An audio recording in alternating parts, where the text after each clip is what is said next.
Dabar aš jums papasakosiu, kaip atsirado šito vlogo idėja ir kas čia bus jame toliau.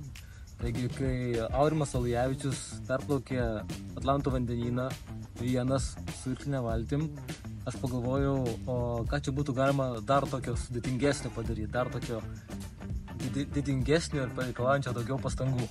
Tai galvojau ir sugalvojau, kad reikia paimti ir pervažiuoti visą Europą su GT3. Bandėt kada? Bet čia būtų labai paprasta, nes vienam perplaukti Atlantą yra lengva.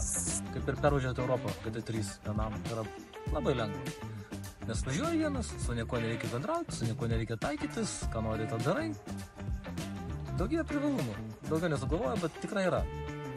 Tai aš pagalvojau, kad šitą užduotį reikia pasunkinti ir aš į šitą kelionę leisiuos sunkaus charakterio draugu. Arba dar geriau, pavyzdžiui, pusę kelionės su vienu draugu, kitą pusę kelionės su kitu. Kad būtų dar sunkiau. Ir pradinis kelionės planas tai buvo toks: pervažiuoti visą Europą, nuvažiuoti iki Monako, ten apvažiuoti visą Formulės 1 trasą, suvalgyti kokį 8 kojį ir taip pat sudėtingai grįžti atgal. Tai ne tik, kad perplaukti Atlantą, bet reiškia pervažiuoti Europą pirmin ir atgal. Jo, atrodo sudėtingai.